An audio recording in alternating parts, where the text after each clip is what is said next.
Daddy ń bọ̀ là ń lọ báyìí. Sórí ìbéèrè onílàákàyè ló béèrè yẹn. Èmi ti expect ìbéèrè yìí ti pẹ́ láti ìgbà tí mo ti ra aṣọ fún ẹ tá ti wọṣọ yìí. Tá ti wọṣọ kan náà mo ti expect ẹ. Èní ni birthday Titilayo Abioje, aya Ọlánrewájú. Kò yẹ. Màmá Abọ́láńlé Ọlánrewájú.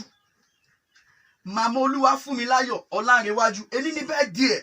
Mo dẹ̀ gbọ́dọ̀ débẹ̀ torí èmi ni MC ọ̀hún. Ìdí tí wọ́n fi mú ẹ dání rèé o. Nítorí tí wọ́n ti ń pe àwọn chairman yẹn báyìí, tí wọ́n ti ń pe àwọn dignitaries yẹn, wà lọ máa bá wọn, wà lọ máa gbó lọ́wọ́ wọn ni. A gbọ́dọ̀ mọ nǹkan tá à ń ṣe o. A gbọ́dọ̀ pawó wa lélẹ̀ ni. Ṣó ti yẹ? Dúró. Òun náà ló ń pè yìí. Òun ló ń pè yìí. Lo ọlọ́jọ́ ìbí. Happy birthday to you. Ẹ kú ọdún èní. Ìgbà ọdún kan ni. Ẹ̀yin tẹ́ ṣọdún ilẹ̀ máa ṣe mí. Ṣòrí àwọn tó ní kí yín pọ̀ gan o.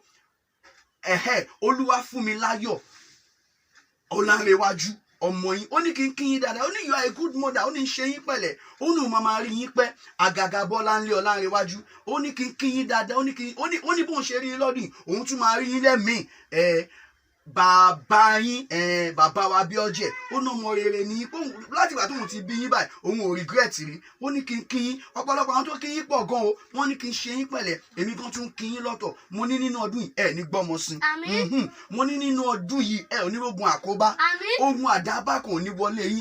Ààbò Ọlọ́run á máa ṣẹ lórí yín. Kódà gbogbo ìlérí Ọlọ́run tó wà ní Titilayo 28 yóò ṣẹ mọ́ yín lára. Happy birthday to you. À ń bọ̀ bẹ́ẹ̀ sí àmì òní pọ́nmọ́. Wọ́n mú yá lọ́wọ́lọ́wọ́ náà ni. A máa tó débẹ̀. Daddy ẹ dúró, ṣé kò ń ṣe nítorí òde tá à ń lọ yìí lẹ́sẹ̀ mú mọ́mì mi lábẹ́ pílò? Mò ń yọjú nígbà tẹ́ ẹ mú o. Ìwọ ọmọ yìí ó ti ní brain jù, ìyẹn ní bó ká mi. Ó ti mọ bóyá ń lọ náà nìyẹn. Ṣorí má sọ fún yẹ o. Tá bá máa fi dé, a máa ti wà loaded, owó máa ti pọ̀, já tètè máa lọ. On 18th of September, a queen was born. Titilayo Abioje Ọlánrewájú. Happy birthday! Ire o rẹpẹtẹ, Ọlọ́run tó ṣe yìí o. Ire o rẹpẹtẹ, ire rẹpẹtẹ.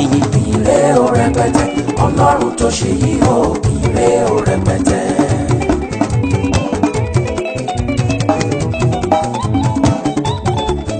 Àwa yóò máa yìnyàn o bàbá wa, tẹ́wọ́ gbọpẹ́ wa lórí ayé wa. Ire o rẹpẹtẹ, àwa yóò máa yìnyàn o, wá tẹ́wọ́ gbọpẹ́ wa lórí ayé wa. Ire o rẹpẹtẹ, ire rẹpẹtẹ, ire o rẹpẹtẹ, Ọlọ́run tó ṣe yìí o.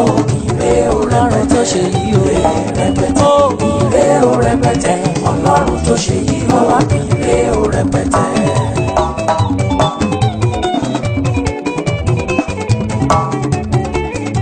Kẹfìyìn fún ọ̀fọ́rẹ́ àkàìlẹ́gbẹ́ tó ṣe. Ọjọ́ súnmọ́jọ́, oṣù lé oṣù, ọdún wọnú ọdún wo. Ọjọ́ ìbí rẹ̀ tún kó láyọ̀, ikú ò pa ọ ní kékeré. Bàbá ò ṣe ọ́ lábí kwága o, àìsàn ò gbé ọ̀dẹ o. Ó tún ṣọjọ́ ìbí tuntun. Ire rẹpẹtẹ, ire o rẹpẹtẹ, Ọlọ́run tó ṣe yìí o. Ire o rẹpẹtẹ, ire rẹpẹtẹ, ire o rẹpẹtẹ, Ọlọ́run tó ṣe yìí o. Ire o rẹpẹtẹ.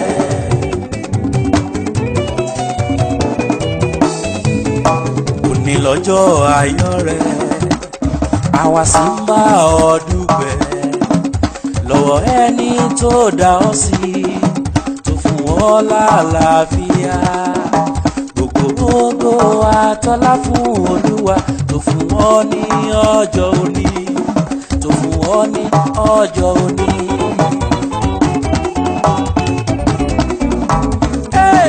À ń bá ẹ dúpẹ́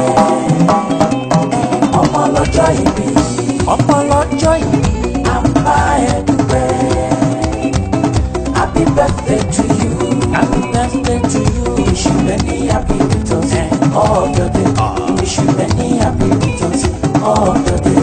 À ń bá ẹ dúpẹ́. À ń bá ẹ dúpẹ́ o, ọmọ lọ́jọ́ ìbí. À ń bá ẹ dúpẹ́. Happy birthday to you, happy birthday to you. Wish you many happy returns of the day. Wish you many happy returns of the day.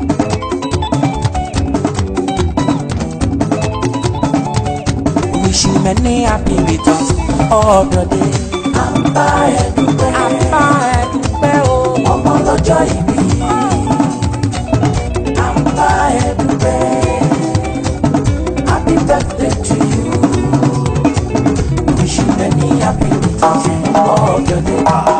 ẹni àìní àti